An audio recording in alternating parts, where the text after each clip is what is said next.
Assalamu alaikum dear students. How are you? I hope everybody is doing good. My name is Wajid Shakil and I am your teacher of course Corporate Finance. आज हम जो corporate finance है उस course के बारे में उसका brief introduction लेंगे और हम देखेंगे कि इस कोर्स के अंदर हम क्या ऑब्जेक्टिव अचीव कौन से ऑब्जेक्टिव्स हैं और क्या हम ऑब्जेक्टिव अचीव करने जा रहे हैं. This is somehow the beginning of your course और उसका जो ओवरव्यू है वो हम देखते हैं. आइए देखते हैं. Let's go through with the course contents.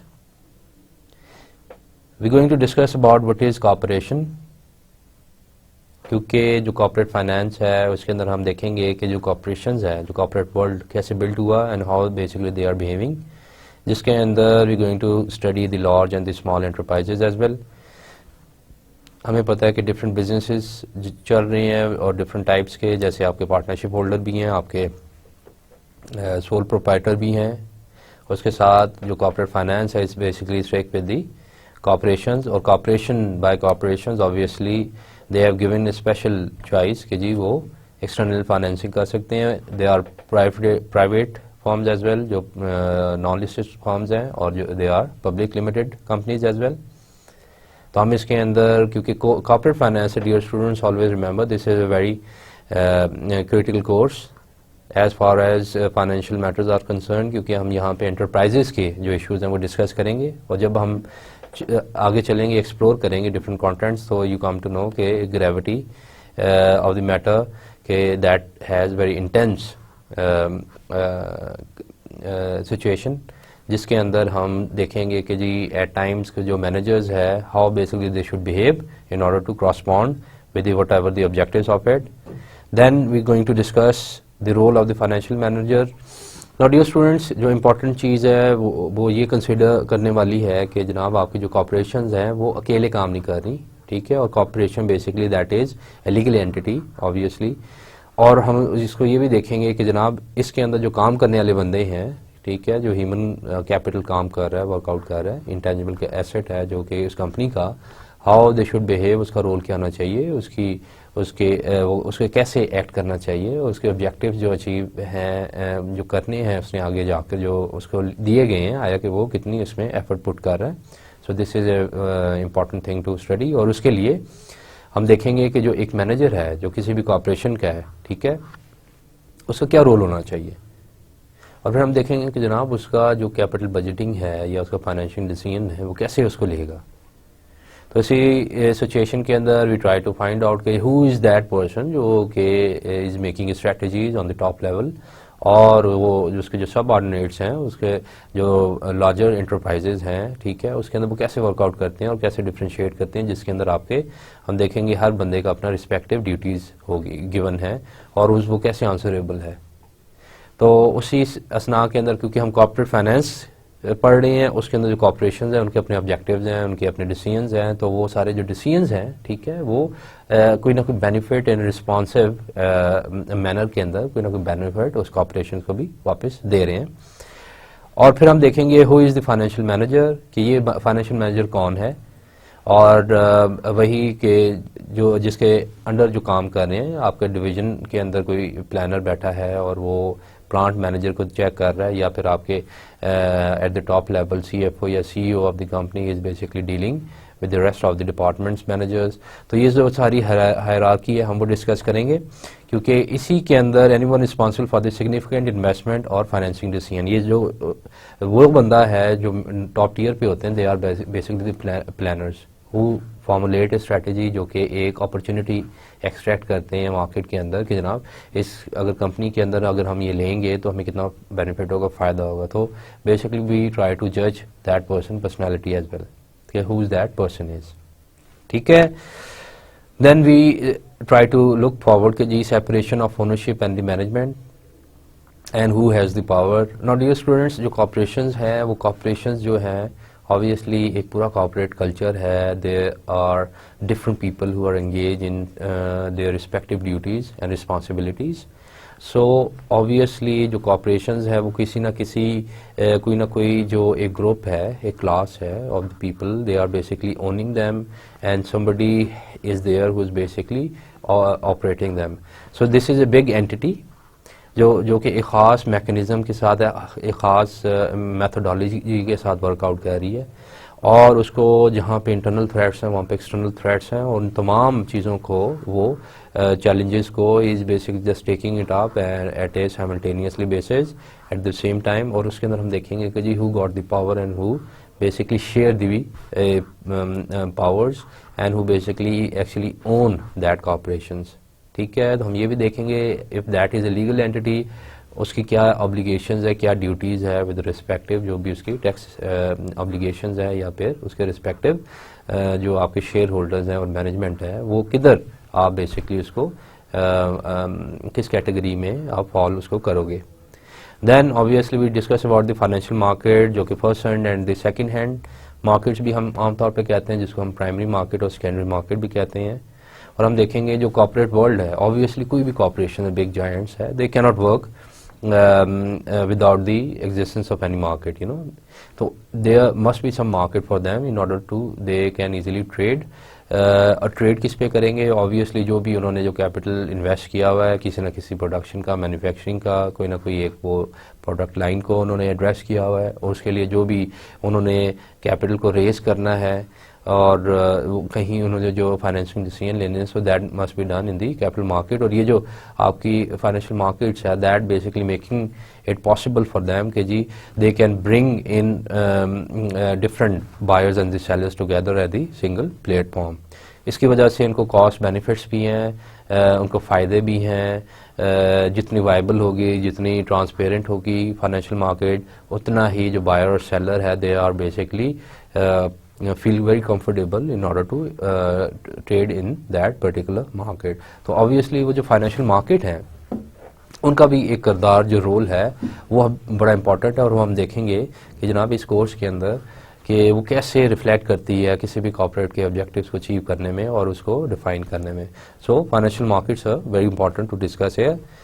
Then we discuss about कि जनाब आपकी जब भी कोई भी कॉर्पोरेशन है उसके अंदर जो मैनेजर, फाइनेंशियल मैनेजर है, ठीक है, वो जहाँ भी इन्वेस्ट करेगा that he got to understand कि जनाब उसके जो रियल एसेट्स हैं, राइट, उसके अंदर इन्वेस्ट करेगा जो कि उसको कोई ना कोई एक प्रॉमिस रिजल्ट देंगे या कोई ना कोई उसको बेसिकली एक अर्निंग्स प्रोवाइड करेंगे later on in the future.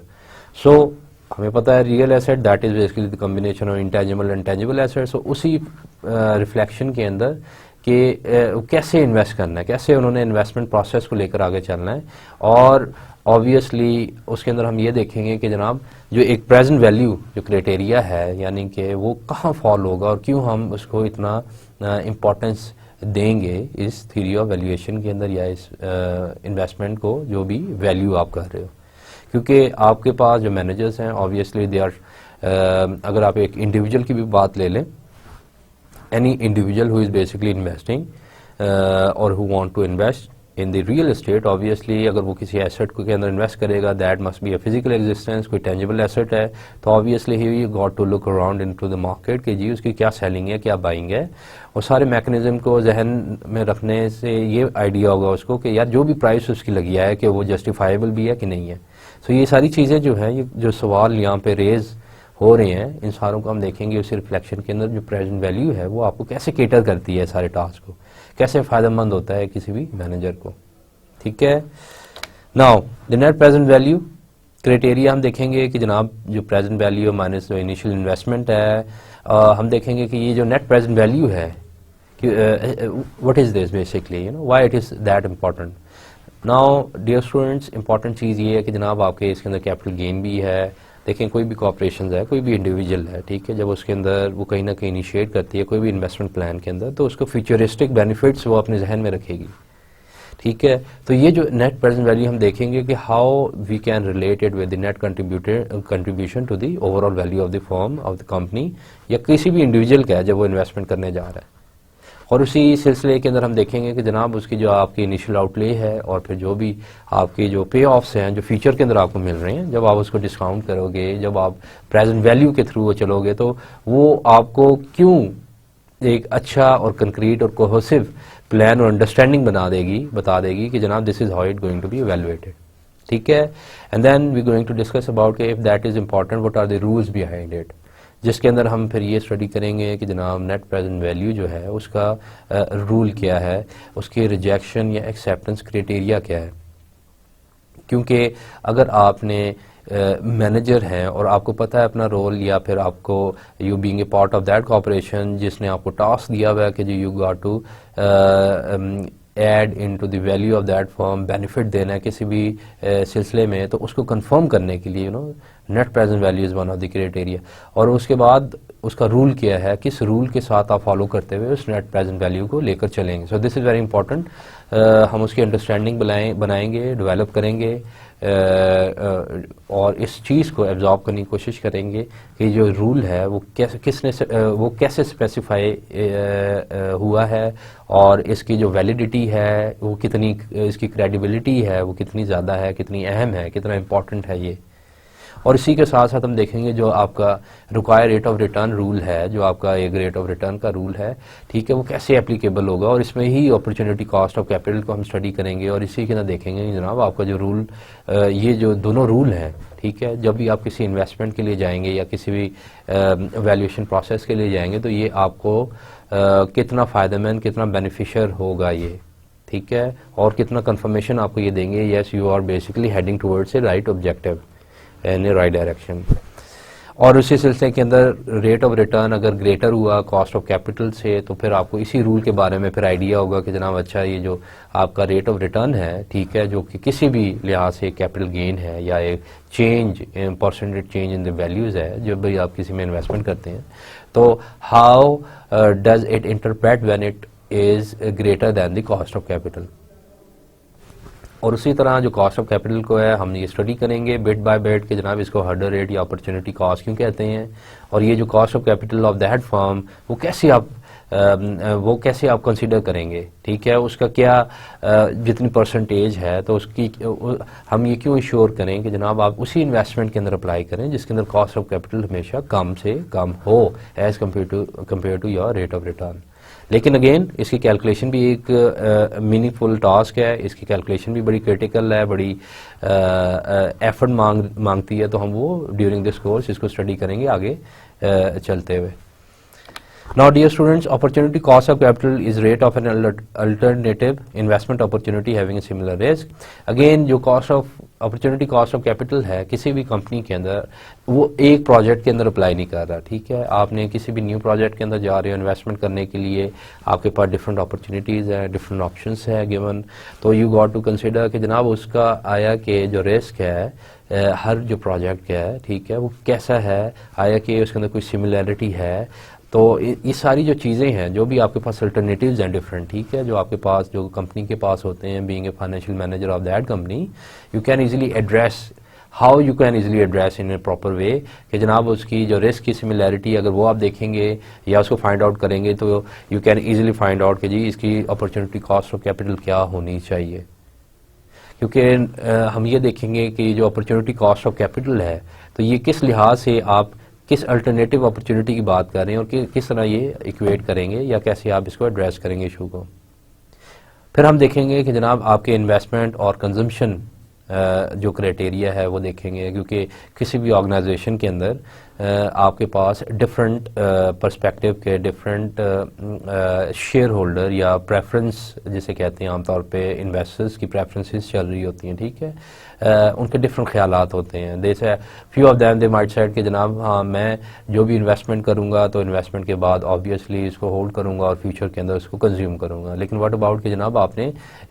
जो कंजम्पशन पर्सपेक्टिव से जो चल रहे हैं दे सेड कि जनाब हमने जो भी इन्वेस्टमेंट कर रहे हैं वो एक सेपरेट इशू है लेकिन मैं इसको कंज्यूम अभी करना चाह रहा हूँ। तो फिर हम उसके अंदर देखेंगे कि जो मैनेजर्स है they find it very difficult in order to reconcile the different objectives of the share holders. क्यों? क्योंकि ये एक बिगर टास्क है उस फाइनेंशियल मैनेजर का, और उस लिहाज से उन्होंने इस बात को अश्योर कराना है कि जी they are responsible to address the interest of the share holders at any cost. So in that perspective this is a huge task for them, और उसको जब तक हम अंडरस्टैंड कॉन्सेप्ट को नहीं करेंगे ऑब्वियसली इसको हम समझने से कासिर रहेंगे। तो ऑब्वियसली इसके भी एक बड़े हम देखेंगे आगे जाकर एग्जांपल्स पे, एक दो एग्जांपल्स करेंगे, और we try to dig deep into the matter कि जनाब जो आपकी इन्वेस्टमेंट है और आपका जो कंजम्पशन बिहेवियर है इन्वेस्टर्स का या शेयर होल्डर्स का, उनको आप कैसे एड्रेस कर सकते हैं, और उसमें से जो प्रॉब्लम राइज होंगे, ठीक है, उनको कैसे आप रिजॉल्व कर सकते हो। और यही चीज़ इस बात की श्योरिटी देगी कि जनाब you are basically heading in the right direction to achieve the objective whatever been given by the shareholder। क्योंकि एक कॉर्पोरेट कल्चर है, उसका ऑपरेशंस के डिफरेंट चैलेंजेस हैं, और उसके अंदर जो फाइनेंशियल मैनेजर है उसको भी डिफरेंट चैलेंजेस दरकार है। ऑब्वियसली हम आगे जाकर देखेंगे कि जनाब who has the power, so obviously who is the owner. तो ये भी सेपरेशन एक है, और इसी के मुताबिक हम आगे लेकर चलेंगे चीज़ों को। Now dear students, then we discuss about the calculations of net present value and rate of return, and we try to find out what is basically the rule game। क्योंकि हमारे यहाँ पे मकसद इंटरप्रिटेशन का है, हम इस कोर्स के अंदर ज़्यादातर डिस्कशंस करेंगे, इसमें इंटरप्रिटेशंस भी हैं, हम यहाँ पे न्यूमेरिकल्स को भी एड्रेस करेंगे, हम क्यूरीज जो है डिफरेंट फार्मूला है उसको भी हम लेकर चलेंगे, क्योंकि मैथमेटिकली इट साउंड्स गुड। जब भी आपकी कोई डिस्क्रिप्शन होती है तो उसको you can easily transform it in A mathematical form, और हम स्टैटिस्टिकली या हम मैथमेटिकली भी जब इक्वेशन को ड्रॉ करेंगे और फिर हम फार्मूले के अंदर अप्लाई करेंगे चीज़ों को, इंफॉर्मेशन को, that give us a very useful information. तो इसी सिलसिले के अंदर एक रूल गेम जो है ये जो एड्रेस कर रही है आपकी जो भी नेट प्रेजेंट वैल्यू और रेट ऑफ रिटर्न है, हम इसको भी स्टडी करेंगे। हम देखेंगे कि जनाब थ्रू एग्जांपल्स एंड फार्मूलाज के जनाब ये कैसे एक दूसरे के एड्रेस कर रही हैं, कैसे लिंक है एक दूसरे के, and how you should do and take the decisions out of it. Then dear students, we going to discuss about managers and the interest of the share holders, क्योंकि ये सबसे बड़ा इंपॉर्टेंट टास्क है। यहाँ पे ये आपको एक एजेंसी थ्योरी की तरफ भी ये कॉन्सेप्ट रिफ्लेक्ट कर रहा है, उसकी तरफ आपको लेकर जा रहा है, क्योंकि हमें पता है कि जो प्रिंसिपल एजेंट जो थ्योरी है, जो प्रॉब्लम है वो तो चल रही है, ठीक है, over the years, past years. और हम एम्पिरिकली इसको चेक करेंगे, इसको देखेंगे कि जनाब ये इसको कैसे रिजॉल्व किया जाए, क्या बैलेंसिंग इक्वेशन होनी चाहिए। जब भी कोई शेयर होल्डर है किसी भी मैनेजर को वो अपॉइंट करता है और मैनेजर का जो टास्क है वो मैनेजर समझ गया है, तो वो जो शेयर होल्डर है और जो मैनेजर है वो दोनों एक दूसरे के अंदर बैलेंस कैसे रख सकते हैं। और अगर मैनेजर हम ये देखेंगे, क्योंकि he is being the manager of the whole the operation of the corporation, अब उस सिलसिले के अंदर उनको एक टास्क और रिस्पॉन्सिबिलिटी शेयर होल्डर ने दी है। तो हम ये देखेंगे आया कि मैनेजर अपना टास्क सही तौर पे कर रहे हैं और करना चाहिए, उनको शेयर होल्डर के इंटरेस्ट का ख्याल करना चाहिए। तो हम लॉजिकली स्टेटमेंट्स के थ्रू, एक्सप्लेनेशंस के थ्रू इसको कंफर्म करेंगे और इसको देखेंगे कि जी इसके अंदर कितनी सदाकत है, ठीक है। और फिर हम इसको फंडामेंटल जो स्टडी रूल है उसको भी स्टडी करेंगे कि जनाब आपका जो मैनेजर है how should they perform in terms of the shareholder interest related to that. और प्लस जो मैनेजर है बेसिकली उसको अगर शेयर होल्डर की वेल्थ मैक्सिमाइजेशन का ऑब्जेक्टिव दिया गया है तो कि ही मस्ट उसको क्या करना चाहिए इस रिफ्लेक्शन के अंदर कि जनाब ताकि उनको जो उनके ऑब्जेक्शंस हैं शेयर होल्डर्स के वो कम से कम हो, लिमिटेड से लिमिटेड हों। और प्लस मैनेजर को ये पता चल रहा हो कि जनाब उनको जो जॉब डिस्क्रिप्शन या जो उनको एक क्राइटेरिया दिया हुआ है तो उसकी बाउंड्रीज के अंदर within the limitations they are performing the best duty. तो हम ये देखेंगे कि जनाब उस क्राइटेरिया को कैसे बनाया जाए, वो फंडामेंटल रूल्स ऑफ लॉ क्या हैं, और उसको ये देखेंगे कि जी कम से कम एक जनरलाइज पॉइंट ऑफ व्यू हम एक डेवलप करेंगे ताकि मैनेजर्स को हम क्या सजेस्ट कर सकते हैं लेटर ऑन, या ये जो हम जब स्टडी करेंगे इसको तो क्या सजेशन होनी चाहिए मैनेजर्स को कि जी हाउ शुड दे परफॉर्म। तो एक फंडामेंटल इसकी बेसिस और वो भी बनाएंगे। So the valuing long lived assets, obviously हम यहाँ पे आपकी 1 ईयर पीरियड तक हम चल रहे थे और हम ये देखेंगे कि जी जनाब आपका जो प्रेजेंट वैल्यू है क्राइटेरिया वो कैसे फॉलो होता है। तो इसके अंदर ये जो कंटेंट है ये आपकी जो इंटेंशन है ये डाइवर्ट करता है और वो कहता है कि जनाब आपकी थ्योरी ऑफ वैल्यूएशन क्या है, और उसके मुताबिक जब आपने कंसेक्टिव ईयर्स के अंदर अगर आपकी कैलकुलेशंस करना पड़ जाए या आपको किसी भी स्टॉक की या किसी भी जो एसेट है उसको वैल्यू करना पड़ जाए तो कैसे आप करेंगे। और फिर उस सिलसिले के अंदर जनाब जो प्रेजेंट वैल्यू रूल है वो क्या आपको एड्रेस कर रहा है, क्योंकि आपको जो प्रेजेंट वैल्यू है वो इतना क्यों रिलेटेड है, उसका रिलेशनशिप क्या है आपकी वैल्यूएशन ऑफ एनी एसेट से। तो उसके बाद हम ये देखेंगे जो डिस्काउंट कैश फार्मूला है जिसको DCF भी हम कहते हैं, डिस्काउंटिंग कैश फ्लो। तो वो जो डिस्काउंटिंग कैश फ्लो है वो क्या आपको एड्रेस कर रही होती है। अगर कैश फ्लो आपकी कोई भी पे ऑफ्स है, कोई भी फ्यूचरिस्टिक आपकी प्राइस है किसी भी इन्वेस्टमेंट के बाद, क्योंकि जो फाइनेंशियल मैनेजर हो गया या इंडिविजुअल है वो किसी ना किसी पर्सपेक्टिव से कोई ना कोई एक वजह से रीज़न से इन्वेस्ट कर रहा है कैपिटल मार्केट के अंदर या किसी ना किसी एसेट के अंदर, and his expectation is just to double that amount. तो उसी परसेप्शन के अंदर जो आपको डिस्काउंटिंग कैश फ्लो है वो कैसे फैसिलिटेट कर रही है, वो कैसे और क्यों इतना ज़रूरी है कि जनाब कि हमें पता होना चाहिए कि जनाब जो भी इन्वेस्टमेंट के लिए पैसा लगाया जा रहा है उस पैसे की जो आज जो कीमत होगी इन टुडेज टाइम वो क्या होनी चाहिए। सो ये जो सारी चीज़ें ये इसके रिफ्लेक्शन के अंदर हैं। देन ऑब्वियसली जब हम बात करते हैं कैलकुलेशंस की तो उस कैलकुलेशंस के अंदर it take some time. Obviously जो मैनेजर है, फाइनेंशियल मैनेजर, जब आप एक देखें कि एक बहुत बड़े इंटरप्राइजेस के अंदर वो बैठा हुआ है और उसके थिंक अबाउट के जो प्रेशर होगा उसको, तो उन सारी चीज़ों के अंदर उनकी काफ़ी रिजर्वेशंस भी हैं on the part of calculation side. अब उस कैलकुलेशंस के अंदर obviously they deserve and they ask that कि जनाब कोई ऐसी शॉर्टकट्स होने चाहिए जो कि उनको फैसिलिटेट कर सके, क्योंकि थिंक अबाउट कि जनाब दाएं बाएं से ऊपर नीचे से they been bombarded with the lot of investment plans and the proposals at the same time and they got to focus on the market and the options and the opportunities around them. So simultaneously सारी चीज़ों की calculations करना, उनको याद करना, उनको सारा, that is a bigger task, that is a huge task for them. और इसी असना में उन सारी चीज़ों के अंदर आया कि फ्यूचरिस्टिक बेनिफिट्स उनको कितने मिले हैं, कितना वो इवॉल्व जो इनकी इनकी जो कैलकुलेशन थी, एस्टिमेशन थी या उनकी जो जजमेंट थी कितनी स्ट्रांग और कितनी स्ट्रेंथ के साथ रही है, और जो एक्चुअल उनको जो रिटर्न आया और जो उनका एक्सपेक्टेशंस बेस रिटर्न था, ठीक है, एक इन्वेस्टमेंट का, उनके अंदर कितना एक डिफरेंस है, ठीक है, जितना कम से कम है या ज़्यादा से ज़्यादा है। सो दैट ऑलरेडी डिपेंड्स कि जनाब वो कैलकुलेशंस हैं, एस्टिमेशन, और अगर उस प्रोसेस को आप आसान बना देंगे तो that is a quite a big favour to the financial managers. और इसी सिलसिले में हम देखेंगे कि जनाब वो जो कैलकुलेशंस के जो शॉर्टकट्स हैं, ठीक है, जो प्रेजेंट वैल्यू के हैं, क्योंकि हमें तो पता चल जाएगा कि जनाब प्रेजेंट वैल्यू जो है उसकी क्यों इंपॉर्टेंस है, हम वो देख लेंगे। और फिर इसी के मुताबिक जो फार्मूले हैं अरिथमेटिकली उसको जब हम लेकर चलेंगे, उसकी कैलकुलेशंस जो हैं, ठीक है, जब उसके शॉर्टकट्स जो हैं वाई इट इज़ यूज़फुल, हम वो भी देखेंगे। फिर हम ये स्टडी करेंगे कि जनाब एन्युटी फैक्टर क्या है, या एन्युटी जो आपका जो एक फार्मूला है वो किस साइड पे एड्रेस कर रहा होता है। वो गवर्नमेंट्स के अंदर जो ऑफिशियल्स बैठे हुए हैं, गवर्नमेंट बॉन्ड की बात करते हैं या डिफरेंट, उनके लिए क्यों हेल्दी है। एक इन्वेस्टर ने जब जज करना है अपनी इन्वेस्टमेंट को, अगर वो किसी भी गवर्नमेंट बॉन्ड के अंदर या कोई भी जो क्राइटेरिया एन्युटी फार्मूले के अंदर फॉल होता है, उसको वो जब देखेगा तो उसके लिए कितना इजी हो जाएगा वो शॉर्टकट की वजह से। इसी तरह हम परपेचुटी का भी फार्मूला देखेंगे कि परपेचुटी जो है वो आपको कैसे एड्रेस कर रहा होता है। हम देखेंगे रोज़मर्रा के कामों के अंदर इन डेली लाइफ जो इन्वेस्टर्स है ऑब्वियसली या इंडिविजुअल है, उसको किसी न किसी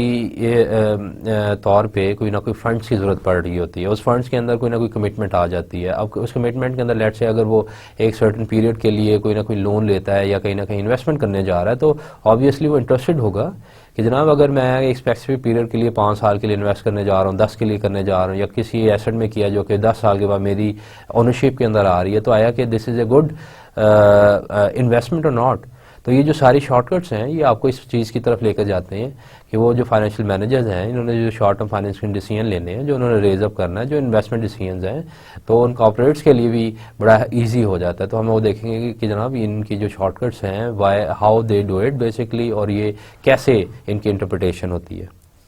फिर हम कुछ न्यूमेरिकल एग्जाम्पल्स भी इसमें करेंगे क्योंकि न्यूमेरिकल एग्जाम्पल्स बहुत ज़रूरी हैं। और उसके साथ साथ क्योंकि जो आपको असाइनमेंट्स में और जो आपको हैंड नोट्स दिए गए होंगे उसके अंदर उसकी इंटरप्रिटेशन भी होगी, और ऑब्वियसली इस लेक्चर के अंदर हम डिस्कस करेंगे, तो एटलीस्ट आपको आइडिया हो जाएगा कि जो हम डिस्कस करते जा रहे हैं तो इसकी एक जो प्रैक्टिकल इम्प्लीकेशन है इन ए रियल वर्ल्ड वो किस लिहाज से हो सकती है। तो ये आपको एक एक्स्ट्रा बूस्ट देगा, कॉन्फिडेंस देगा in terms of purely calculations. ठीक है, फिर हम डिस्कस करेंगे how to value the common stock. लेकिन उससे पहले जनाब आपको ये बताया जाएगा कि जनाब कॉमन स्टॉक होते क्या हैं, और फिर हम ये देखेंगे कि जनाब जब कैपिटल मार्केट के अंदर हम जाते हैं तो इतना श्योर होता है फाइनेंशियल कैपिटल मार्केट के अंदर कि you hardly can listen a person with you, ठीक है, by the side of you. और उस सिचुएशन के अंदर आप देखते हो कि जी उस फ्लोर पे दैट इज जैम पैक्ड, और एकदम ही कोई न्यूज़ आती है और आप कहते हो कि जनाब सम स्टॉक जो है, कोई भी स्टॉक है जो शेयर प्राइस है उसकी वो इंक्रीज हो रही है और बाइंग का ट्रेंड ज़्यादा हो गया। No, in that situation obviously एक जो एक फ़िक्र होती है या एक हिंट है या एक जो इंटेंशन बंदे की डाइवर्ट होती है वो ये कि जनाब इसकी हाउ टू वैल्यू दैट, आया कि जो मार्केट ने कैसे उसको प्राइस कैसे लगाई है उसकी, ठीक है। यानी कि तो वो तमाम जो क्राइटेरिया हम देखेंगे कि जो स्टॉक है, कॉमन स्टॉक है, उसको वैल्यू कैसे किया जाए। क्योंकि being a investor, let's say कि जनाब आई एम ए इंडिविजुअल और मैं ये कहता हूँ कि जनाब later in my life I got to secure my investment, why not कि अभी मैं इन्वेस्टमेंट कर लूँ किसी न किसी मार्केट के अंदर, और जब मुझे ये क्रेडिबिलिटी पता चलेगी कि जनाब कैपिटल मार्केट में इन्वेस्टमेंट का बहुत फ़ायदा है और लॉन्ग टर्म आपको स्टडी बेनिफिट देगा, तो this is why when I will go there and try to invest there. तो थिंक अबाउट कि जो एक प्रोडक्ट उस मार्केट के अंदर ट्रेड हो रही है तो you got to idealize it कि जी आपने उसको आपको डिफरेंट सवाल जो हैं, डिफरेंट क्वेश्चन जो हैं वो रेज होते हैं उस साइड पे, और आपसे पूछा जाएगा कि जनाब या आप अपने आप से पूछोगे कि यार इसको जो इसकी एक्चुअल प्राइस है, इसकी जो एक्चुअल वैल्यू है स्टॉक की वो क्या हो सकती है। तो हम वो देखेंगे एक प्रैक्टिकल एग्जांपल से भी और इनके बारे में देखेंगे कि जी how to value the common stock.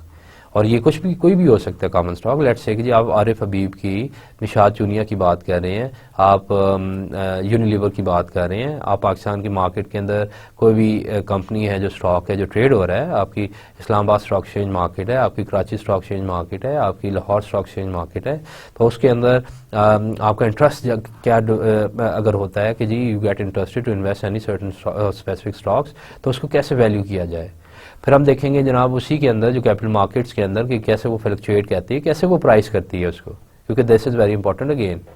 कोई भी मार्केट है उसको यू मस्ट नो आइडिया होना चाहिए कि अगर उसकी प्राइस किसी भी स्टॉक की लेट्स सपोज अगर $80 है तो वो क्यों लगाई है उस मार्केट के अंदर, तो हम उस चीज़ को भी देखेंगे। फिर अगेन हम ये देखेंगे जनाब उसके जो कैपिटल गेन्स हैं, कोई ना कोई तो स्टॉक के अंदर आप एसेट के अंदर करते हैं, let's suppose real estate market के अंदर करते हैं, तो उस मार्केट के अंदर जब आप इन्वेस्टमेंट करते हैं तो ऑब्वियसली आपकी जो पहली सोच जाती है कि यार मैं इसको कोई ना कोई होल्ड कर रहा हूँ तो मुझे होल्डिंग यील्ड तो मिलना चाहिए, पीरियड यील्ड। तो हम उसको देखेंगे कि जनाब जो फ्यूचरिस्टिक पे ऑफ से आया कि यू गेटिंग बेटर ऑफ और नॉट, आपको फ़ायदा हो रहा है कि नुकसान हो रहा है। एंड फिर हम ये देखेंगे कि जनाब ये कैसे किया जाता है, और इस सिलसिले में हम पे देखेंगे कि जनाब डिस्काउंटिंग कैश फ्लो क्या है, और फिर हम देखेंगे कंटिन्यूस ग्रोथ क्या है इसके अंदर।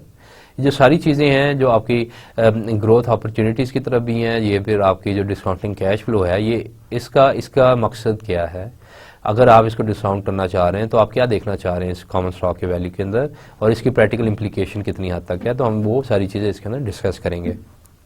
फिर हम डिस्कस करेंगे कि जनाब आप जब भी मार्केट के अंदर जाते हैं कैपिटल मार्केट में और किसी भी, क्योंकि यहाँ पे स्टॉक की बात हो रही है, तो स्टॉक के अंदर आप देखते हैं कि जनाब पहला सवाल आपका यही होता है कि इसकी अर्निंग कैपेसिटी कितनी है।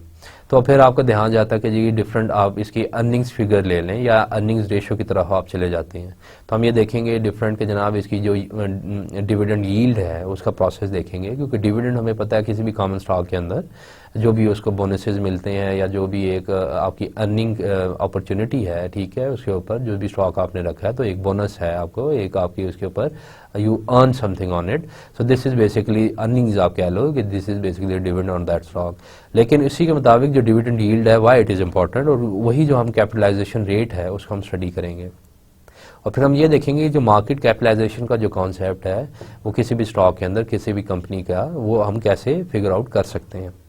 ठीक है। Then we discuss about the returns measurement, earning per share और जो प्राइस आपकी अर्निंग्स होंगी, क्योंकि दीज आर द मेजर्स, और हमें पता है कि जनाब रिटर्न करने के लिए या किसी भी स्टॉक के अंदर जो उसका रिटर्न फैक्टर है उसको स्टडी करने के लिए जनाब why that is important to us. फिर हमने ग्रोथ अपॉर्चुनिटीज़ डिस्कस करेंगे, और ग्रोथ अपॉर्चुनिटीज़ देखें आप किसी भी स्टॉक के अंदर या उसकी शेयर प्राइस के अंदर ग्रोथ देखते हैं तो that is basically a reflection into the firms performance. अब वो भी जो फर्म परफॉर्मेंस है, ऑलवेज रिमेंबर कि जनाब इवन दैट इज़ ग्रोइंग कि नाउ, तो उसके अंदर जो डिफरेंट अपॉर्चुनिटीज़ अगर वो ढूंढेगी तो ऑब्वियसली वो रिफ्लेक्ट होगी। तो इसलिए ये जो आपकी ग्रोथ अपॉर्चुनिटी है ये बड़ा इंपॉर्टेंट है इसके अंदर। फिर हम देखेंगे कि जनाब जो ग्रोथ स्टॉक है और नो ग्रोथ स्टॉक है, जो भी कंपनी है जिसके अंदर ग्रोइंग अपॉर्चुनिटी है और ग्रोथ अपॉर्चुनिटी है, और ऐसी कंपनी है जो कि जिसमें कोई ग्रोथ अपॉर्चुनिटी नहीं है, उसको वैल्यूएट कैसे करेंगे, उसके स्टॉक के अंदर क्या डिफरेंस होगा, उसकी प्राइस कैसे निकालेंगे और कैसे हम वैल्यू करेंगे। ये जो ग्रोथ का कॉन्सेप्ट है ऑब्वियसली हम देखेंगे that is a very tricky business in the practical world. और मैनेजर्स को सबसे बड़ा जो प्रॉब्लम होता है कि जब भी वो मार्केट कैपिटलाइजेशन रेट या यहाँ पर यील्ड फैक्टर निकाल रहे होते हैं तो उनके लिए ये बड़ा ज़रूरी होता है कि जनाब इसका ग्रोथ भी तो आपने चेक करना है, जो कैपिटल गेन है बेसिकली आपका। तो हम वो सारी चीज़ें देखेंगे कि जनाब उसको कैसे इस्तेमाल किया जा सकता है अपनी अंडरस्टैंडिंग में, कैलकुलेशन में, लेकिन उसको फाइंड करने से पहले आपको क्या क्या एजम्पशंस लेनी है या क्या क्या कंडीशंस आप अप्लाई करते हो और किन लिमिटेशंस का ख्याल करना पड़ता है। सो डियर स्टूडेंट्स, जो फ्री कैश फ्लो है और जो प्रेजेंट वैल्यू है इसके दरमियान लिंक हम देखेंगे। हम यही चेक करेंगे कि जो फ्री कैश फ्लो का कॉन्सेप्ट है वो क्यों इंपॉर्टेंट है और उसकी थ्योरेटिकल बेस क्या है, क्योंकि थ्योरेटिकल बेस के अंदर हम ये जज करेंगे कि जनाब जो कंपनीज है वो फ्री कैश फ्लो जो है, ठीक है, वो क्यों एवेल्युएट करती हैं, why that is important for them. और एक कोई भी जो फाइनेंशियल एनालिस्ट है या फाइनेंशियल मैनेजर है, जब उसने किसी स्टॉक के अंदर इन्वेस्ट करना है या कंपनी है, उनके पर्सपेक्टिव से देखें कि अगर उसने इन्वेस्ट करना है कहीं तो why it is important to calculate it. फिर हम ये डिस्कस करेंगे इसकी प्रैक्टिकल इम्प्लीकेशन क्या है, कैसे आप इसको कैलकुलेट करते हैं, इसकी कैलकुलेशंस के अंदर की किन किन चीज़ों का आपको ख्याल रखना है। और फिर इसी बेसिस पे कि जनाब जब ये फ्री कैश फ्लो की आपके पास फिगर आ जाएगी तो बेसिकली इसके अंदर क्या क्या चीज़ें निकलेंगी और ये किस चीज़ की तरफ इंडिकेट कर रही हैं, क्योंकि हम यहीं पे जो आपकी अर्निंग रेशियोज़ हैं उसको भी तो कंसिडर कर रहे हैं। तो हम ये सारी चीज़ें आगे जाकर देखेंगे। फिर हम डिस्कस करेंगे कि जनाब अगर नेट प्रेजेंट वैल्यू जो है क्राइटेरिया वो बहुत इंपॉर्टेंट है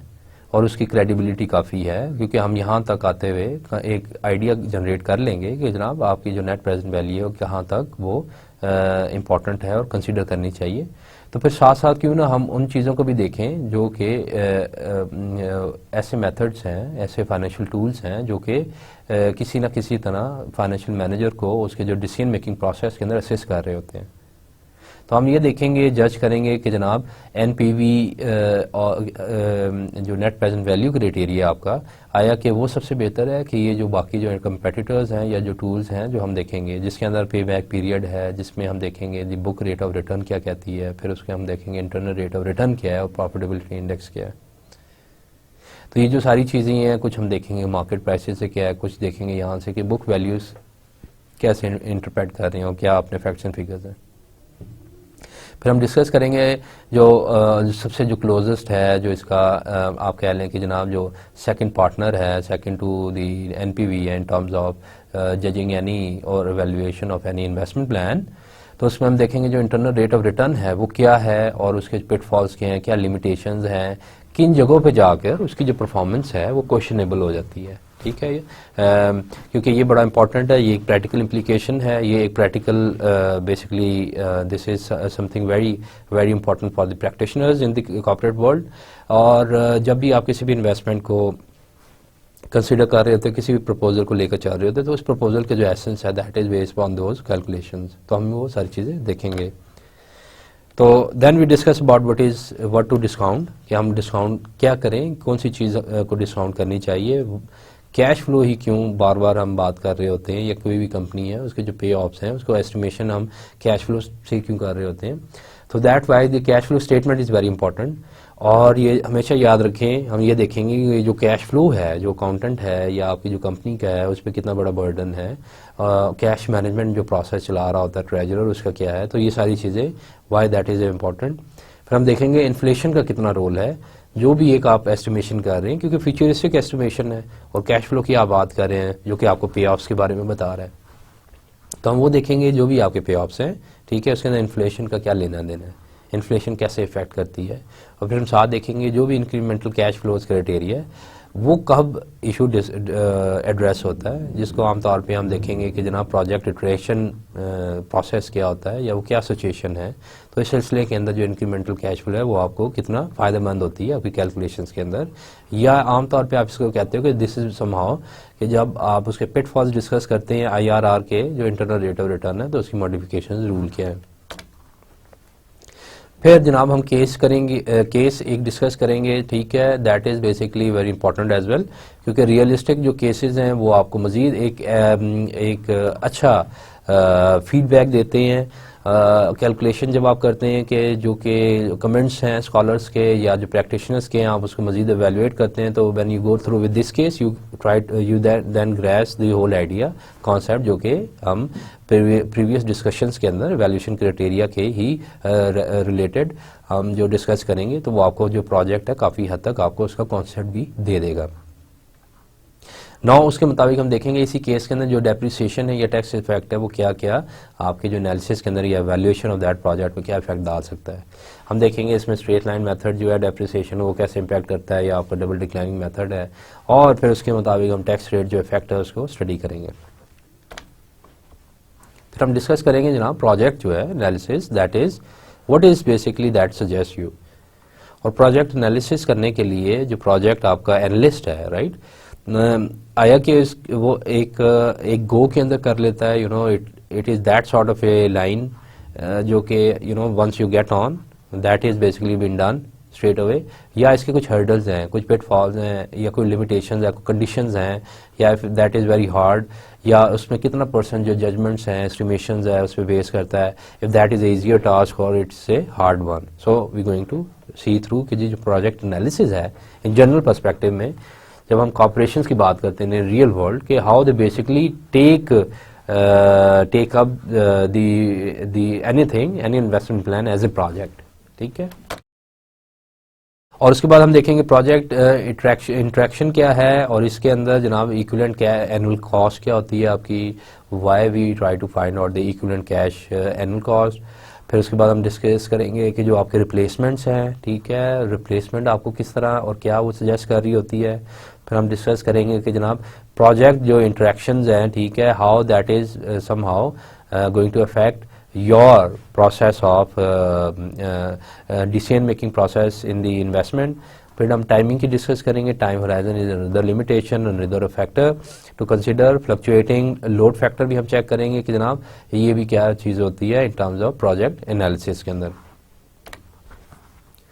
फिर जनाब हम डिस्कस करेंगे कि जनाब कैपिटल मार्केट की जो एक हिस्टोरिकल पर्सपेक्टिव है, हिस्टोरिकल डाटा है, क्योंकि ऑब्वियसली कोई भी जो फाइनेंशियल मैनेजर है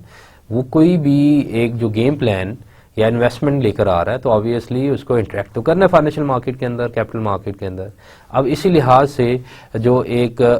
जो डाटा है जो कि स्प्रेड है 75 ईयर्स या उससे भी ज़्यादा है ओवर द सेंचुरी, तो हम उसके व्हाई नॉट इट इज़ हम देखेंगे कि जनाब आया कि अगर उसको स्टडी किया जाए तो कितना वो फ्रूटफुल है, तो हम उसको वो देखेंगे। फिर हम देखेंगे जनाब इसी में से रिलेशनशिप बिल्ड करेंगे रिस्क एंड रिटर्न के अंदर कम्बिनेशन में, कि over the period of time जो एक हिस्टोरिकल डाटा आपको दिया गया तो उसको कैसे लेकर चलना चाहिए, और कैलकुलेशंस के अंदर जो इसकी इंटरप्रिटेशन है वो कैसे की जाए। फिर हम देखेंगे कि जनाब जो इसकी जो रिस्क मेजर है, ठीक है, जो आपका वेरिएबिलिटी मेजर्स हैं वो देखेंगे, स्टैंडर्ड डिविएशन है, वेरिएंसेस हैं, जो कैसे एक टोटल जो रिस्क के बारे में आपको एड्रेस करके दे रहे होते हैं और बता रहे होते हैं कि जनाब why it is important to consider in your calculation. फिर हम देखेंगे रिस्क प्रीमियम क्या होते हैं, क्योंकि कम्बिनेशन है यहाँ पे, क्योंकि हम कैपिटल मार्केट की जब बात करते हैं तो दैट इज़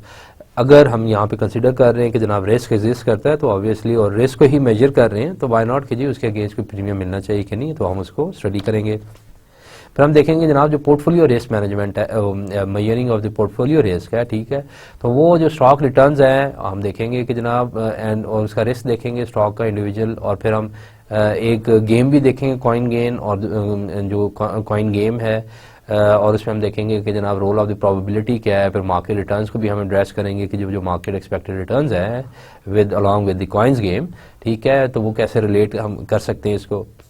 और इसी सेंस में हम देखेंगे जो पास्ट डिकेड्स के अंदर या पास्ट डाटा है वो कितना फ्रूटफुल या इवेंट्स से जो फ्रूटफुल होता है in estimation of assigning any probability figure to any event, ठीक है। फिर हम देखेंगे जनाब आपका जो टोटल रिस्क है वो डिवाइड हो जाता है यूनिक रिस्क में और मार्केट रिस्क में। हम देखेंगे यूनिक रिस्क क्या है और मार्केट रिस्क क्या है, और इसी में हम देखेंगे कि जनाब जो डिवर्सिफिकेशन है उसका क्या रोल है इन दोनों रिस्क के अंदर,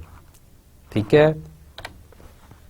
फिर हम देखेंगे जो पोर्टफोलियो रिस्क है और उसका फिर हम देखेंगे कि जनाब अगर आप पोर्टफोलियो की बात करते हो और पोर्टफोलियो ऑफ द स्टॉक की बात करते हो कि जनाब आपके पास डिफरेंट अपॉर्चुनिटीज़ है और आप तमाम अपॉर्चुनिटीज़ के अंदर उनमें एड्रेस कर रहे हैं या उसके अंदर आप बेसिकली उसको इन्वेस्ट कर रहे हैं, तो इस सिचुएशन के अंदर जो कोरिलेशन कोफिशिएंट है, ठीक है, व्हाट डज इट टेल,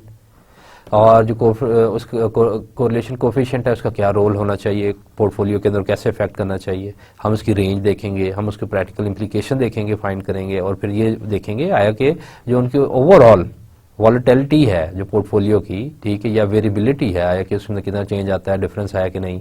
फिर हम देखेंगे कि जनाब बीटा क्या है और बीटा का क्यों रोल है, क्यों हम इसको मेजर ऑफ रिस्क कहते हैं, और इसकी हम देखेंगे कि जनाब इसकी कंफर्मेशन चेक करेंगे। देन वी डिस्कस अबाउट कि जनाब जो बीटा है as a portfolio risk management, ठीक है, मेजरमेंट, उसको हम देखेंगे कि एज ए रिस्क मेजरमेंट कैसे है, उसकी इंटरप्रिटेशन देखेंगे, अंडरस्टैंडिंग डेवलप करेंगे, ठीक है। फिर हम चलेंगे और मार्केट्स जो बर्थ ऑफ फाइनेंस कहते हैं, मॉडर्न पोर्टफोलियो थ्योरी कह लें, कैपम जो उसने दिया कैपिटल एसेट प्राइसिंग मॉडल उसने कब दिया, उसके पीछे क्या लॉजिक्स थी, क्या रीजंस थे, और हम क्यों कहते हैं इसको कि जनाब उसने that is basically birth of the modern portfolio theory. और जो पोर्टफोलियो जो आजकल हम डिस्कस कर रहे होते हैं उसकी जो फाउंडेशन है वो क्या है। फिर हम डिस्कस करेंगे रिस्क एंड रिटर्न रिलेशनशिप है, उसके रूल्स क्या हैं, ठीक है, इसी परसेप्शन में कि जनाब जो मार्केट्स ने रूल ऑफ लॉ दिया। फिर एफिशिएंट पोर्टफोलियो देखेंगे, what is the best choice, ठीक है, क्योंकि ऑब्वियसली जब आप कोई भी चीज़ पोर्टफोलियो बना रहे हैं तो यू गॉट टू अंडरस्टैंड कि जी आपका एफिशिएंट बिहेवियर क्या है, इसमें जो एफिशिएंसी है वो किधर रिलाई कर रही है, तो हम वो एड्रेस करेंगे, देखेंगे। फिर हम देखेंगे जी बोरिंग एंड लेंडिंग जो है, if you become you going to borrow amount, ठीक है, तो आपको कम से कम उस रेट पे मिलना चाहिए जो कि आपके लिए कंफर्टेबल हो आप उस पर, और इसी तरह अगर आप लैंड कर रहे हैं तो ऑब्वियसली आपको उसके मुताबिक जो एक रिक्वायर्ड अमाउंट है अगेंस्ट उसके प्रीमियम मिलना चाहिए। So we discuss about it कि ये क्राइटेरिया जो मार्केट ने दिया। फिर हम करेंगे पूरे कॉन्सेप्ट को जो एफिशिएंट फ्रंटियर क्या होता है और कैसे वो एड्रेस और कैसे बनाया जाता है और कैसे आप एक्सट्रैक्ट कर सकते हैं, ठीक है, उसकी कंडीशंस क्या हैं। फिर हम देखेंगे कि जो सिक्योरिटी मार्केट लाइन है, जो एसएमएल लाइन है, ठीक है, रिलेटेड विद द स्टॉक्स, वो कैसे बनाई जाती है और वो उसकी अंडरस्टैंडिंग देखेंगे। फिर हम कैपिटल एसेट प्राइसिंग मॉडल को देखेंगे, इसकी वैलिडिटी और टेस्टिंग देखेंगे कि जनाब आपके वर्ल्ड के अंदर जो रियल वर्ल्ड जो इसकी इम्प्लीकेशन है वो कहाँ तक वैलिडेट है और कहाँ तक उसका रिलायबल है, ठीक है। Then we discuss about the value versus growth stock, हम देखेंगे कि वैल्यू स्टॉक क्या होते हैं, ग्रोथ क्या होते हैं, स्टॉक होते हैं, और इसको जो मार्केट है वो कैसे इंटरप्रेट किया है। फिर जिसके अंदर मॉडिफाइड बीटा को लेकर चलेंगे कि जनाब जो बीटा अगर जो मेजरमेंट ऑफ रिस्क है तो वो कैसे इनको एड्रेस करता है। फिर हम देखेंगे एक स्टैंडर्ड और कंजम्पशन जो कैपम है मॉडल है जो कि मॉडिफाइड वर्जन है अगेन, और ये मॉडल जो अल्टरनेटिव कह लें ये with the passage of time जो डेवलप हुआ with the same concept of the markets, या इसमें क्या डिफरेंस है। फिर हम देखेंगे जी एसेट प्राइसिंग मॉडल जो है वो किसने दिया और उसका मकसद क्या था और किस फैक्टर्स को, किन फैक्टर्स को वो जनाब एड्रेस कर रहा है। फिर हम देखेंगे 3 फैक्टर मॉडल जो है वो आपको क्या एड्रेस कर रहा होता है, अगर साइज है या बुक टू मार्केट रेशियोज है तो उसका क्या मकसद है उस फार्मूले के अंदर लाने का, ठीक है। अगेन इसी के ज़ुमरे में, इसी रिफ्लेक्शन में we going to discuss and explain few explanation statements, आया कि दे आर क्वालिफाइड इनफ, और फिर उसकी क्वालिफिकेशन देखेंगे, उसकी हम देखेंगे कि जनाब इसकी वैलिडिटी कहाँ तक है, फिर एग्जांपल्स हैं, न्यूमेरिकल्स हैं उसी परसेप्शन पे, क्योंकि ज़ाहिर है ये अल्टरनेटिव थ्योरीज हैं, इन्होंने जो स्टॉक के अंदर जो भी आपने हम देखेंगे आगे जाकर कि जनाब जब हम डेवलप करेंगे उसकी अंडरस्टैंडिंग तो इसको अप्लाई भी तो करेंगे और इंशाल्लाह देखेंगे इसके न्यूमेरिकल्स के जी how to deal with that, ठीक है। Now then we discuss about के जी वी विल डिस्कस अबाउट कि जनाब जो कंपनी एंड जो प्रोजेक्ट कॉस्ट ऑफ कैपिटल है उनके दरमियान लिंकेज क्या है, रूल ऑफ थंब क्या है, similarity of the risk of the new project हम देखेंगे कि जनाब अगर रिस्क फैक्टर सिमिलर है of the new project and the company cost of capital तो उसका क्या बेसिकली कैसे उस चीज़ को हम लिंक कर सकते हैं और अपनी एवेल्यूएशन के अंदर ला सकते हैं। फिर बीटा की प्रॉक्सी हम देखेंगे, क्योंकि हम देख लेंगे कि बीटा क्या मेजर कर रहा है, तो उसके मुताबिक हम डिफरेंट कंपनीज को उठा लेंगे, जिसके अंदर हम ये देखेंगे क्या है कि अगर प्रॉक्सी बीटा लिया जाए तो can we further estimate the futuristic variation in terms of the return of those stocks और not. Now dear students, then we discuss about the capital structure and cost of capital. ये जो COC है, that is basically the cost of capital. क्योंकि dear students, कोई भी जो manager है, financial manager है, वो जो कंपनीज का जो कॉस्ट ऑफ कैपिटल है, ठीक है, उसको एज ए हर्डर रेट लेता है, ऐसे डिस्काउंट रेट ले रहा है. तो वाई नॉट, हम ये देखेंगे कि जनाब जब भी आपने इन्वेस्टमेंट करना है, कंपनी ही कर रही है, कंपनी ने अपने भी प्रोजेक्ट्स हैं उसके, तो वाई नॉट इसके लिंक अगर पता चल जाए, आइडिया हो जाए कि उसके जो कैपिटल स्ट्रक्चर के जो कम्बिनेशन है वो कैसे लिंक किया जा सकता है उसकी कॉस्ट ऑफ दैट कैपिटल से. ठीक है, तो हम वो देखेंगे और हम डेवलप करेंगे the perfect page that's basically justify our standing by building that link. फिर हम डिस्कस करेंगे जो कैपिटल स्ट्रक्चर है और जो COC है उसके उनके दरमियान सिमिलैरिटीज़ क्या है और कैसे हम इसको मज़ीद इम्प्रूव कर सकते हैं. फिर हम देखेंगे how to measure the cost of equity, क्योंकि हम ये देखेंगे कि अगर कैपिटल है उसके कंपोनेंट्स क्या हैं. जब हम कंपोनेंट्स का पता चल जाएगा तो वी कैन इजीली इवैल्यूएट कि जनाब अगर इक्विटी उसका एक कंपोनेंट है उसको कैसे मेजर किया जाए.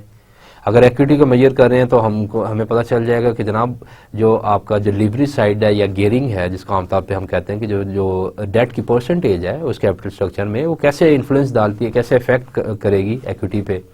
तो ये सारी चीज़ें जो हैं हम उसको प्रैक्टिकली हम मेजर करेंगे और देखेंगे. और इसी असना में हम कैपिटल स्ट्रक्चर का डिस्काउंट रेट के साथ भी मुआवजना करेंगे और उसका लिंक तलाश करेंगे, क्योंकि अगर कॉस्ट ऑफ कैपिटल हर्डर रेट या डिस्काउंट रेट हो सकता है, जो कि हम एक डेवलप कर लेंगे ड्यूरिंग आवर कोर्स पढ़ते हुए कंटेंट्स को डिफरेंट, तो we can easily generate some idea out of it कि जी जो आपका कैपिटल स्ट्रक्चर है उसका डिस्काउंट रेट के साथ कोई ना कोई कनेक्शन होना चाहिए. ठीक है, हम वो भी डेवलप करेंगे. देन वी डिस्कस अबाउट कि जनाब जो आपके इंटरनेशनल प्रोजेक्ट्स हैं उसका डिस्काउंट फैक्टर या रेट कैसे लिया जाए,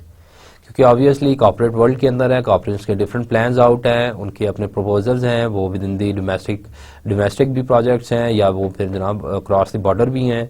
इंटरनेशनल प्रोजेक्ट्स भी हैं. तो इन सिचुएशन के अंदर वो डिस्काउंट फैक्टर क्या आना चाहिए, वो डिस्काउंट रेट क्या आना चाहिए. ठीक है, और इंटरनेशनल रिस्क क्या है फिर, और इंटरनेशनल अगर बीटा की वैल्यू नहीं है या बीटा नहीं है तो आप कैसे इसको डिस्काउंट फैक्टर को, डिस्काउंट रेट को आप मेजर करोगे या उसको बनाओगे. ठीक है, तो सारी चीज़ें हम देखेंगे.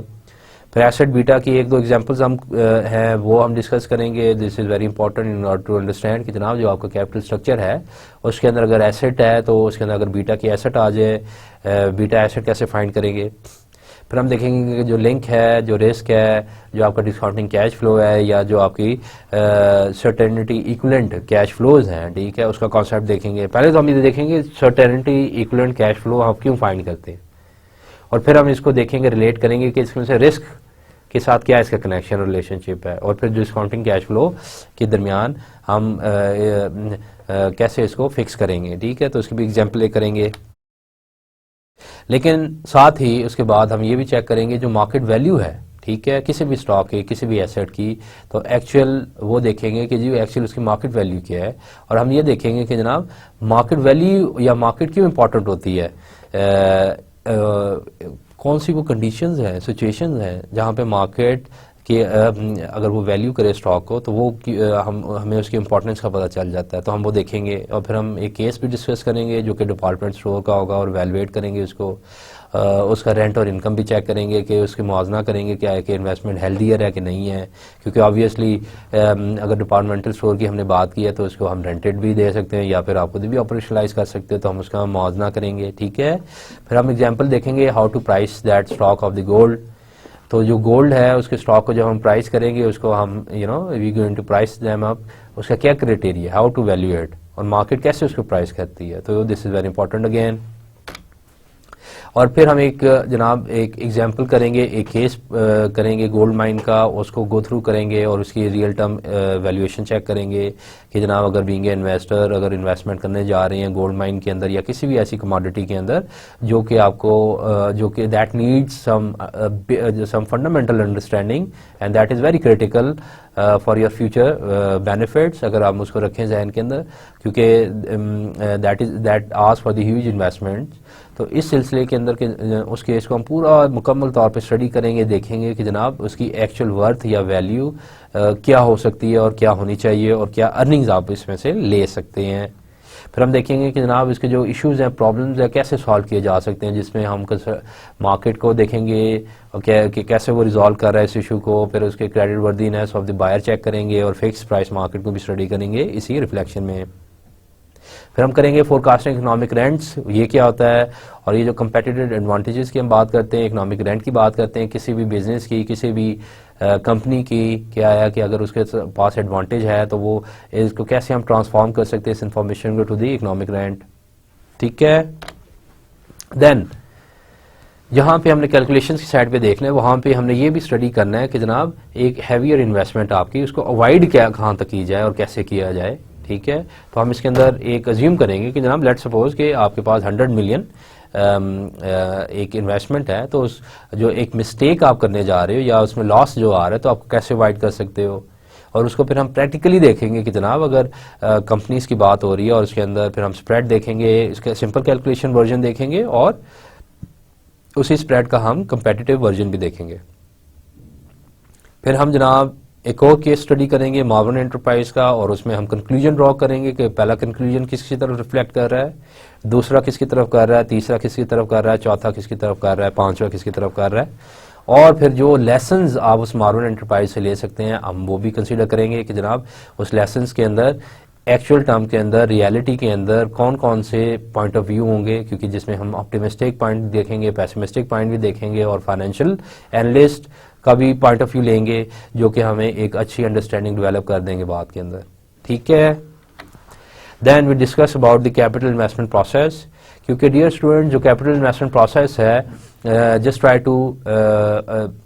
हम ये एक डेवलप करेंगे, एक कॉन्सेप्ट ड्राइव करेंगे कि जनाब जो कैपिटल इन्वेस्टमेंट प्रोसेस है why it is important, how it been done, कौन कौन सी जो लिंक्स हैं, जो आपकी स्ट्रैटेजीज फॉर्मुलेट कहाँ पे होती हैं, कैसे बनती हैं, कौन प्रपोजल लेकर आता है, कौन एक्सेप्ट करता है, ऑथराइजेशन किसके पास है, किसके पास नहीं है, और आगे जाकर कौन जो है वो इम्प्लीमेंटेशंस के लिए ऑर्डर देता है, पास ऑन करता है। हम ये भी देखेंगे कि जनाब इसके अंदर जो हायरार्की के अंदर कौन सबऑर्डिनेट है, कौन बॉसेस है, पावर किसके पास है, एंड ऑल दैट। और फिर हम देखेंगे कि जनाब इसी कैलकुलेशंस के अंदर कौन से ऐसे बजट एक्सपेंडिचर्स हैं, कॉस्ट फैक्टर्स हैं जो कि बेसिकली आपको कैलकुलेट करने चाहिए लेकिन आप नहीं करते, ये कॉमन मिस्टेक कह लें प्रैक्टिकल वर्ल्ड के अंदर या प्रैक्टिशनर्स के अंदर। और फिर हम देखेंगे जो डिसीजन मेकर्स हैं और इन्फॉर्मेशन है जिसके अंदर हम देखेंगे कि जनाब अगर जो सीनियर या टॉप मैनेजर्स हैं या जैसे भी आपके मैनेजर्स और शेयर होल्डर के दरमियान जो भी एक एग्रीमेंट है तो उसके अंदर हम देखेंगे कि जनाब जो एक डिसीजन मेकर है उसके पास इन्फॉर्मेशन कितनी होनी चाहिए, कितना ज़रूरी है उस डिसीजन मेकर के पास, क्योंकि वही डिसीजन उसी डिसीजन पे बेस करता है कि जनाब आपकी जो प्रॉस्पेरिटी है या आगे जो आपकी अर्निंग कैपेसिटी है या हम वो डेवलप करेंगे। तो डियर स्टूडेंट्स हम यहाँ तक जो इस पूरे कोर्स को स्टार्ट करेंगे कि एक तो हम डिस्कस करेंगे कॉर्पोरेट फाइनेंस के पर्सपेक्टिव से कि जनाब उसका ओवरव्यू किया है, हम इंट्रोडक्टरी पार्ट देखेंगे और वहाँ से चलते हुए आहिस्ता आहिस्ता हम मोर कम्प्लेक्स प्रैक्टिकल सिचुएशंस की तरफ आएंगे और चेक करेंगे आके कि जनाब इसके एंड के अंदर जब पहुँचेंगे तो कम से कम एक कॉर्पोरेट फाइनेंस का आपको ओवरलुक या ओवरव्यू या कम्प्रीहेंसिव इसका जो हमारे तमाम ये जो ऑब्जेक्टिव हैं ये अचीव हुए हैं कि नहीं हुए। ठीक है, तो इंशाल्लाह हम कोशिश करेंगे इन तमाम चीज़ों को अचीव करने की। So thank you very much, see you next time.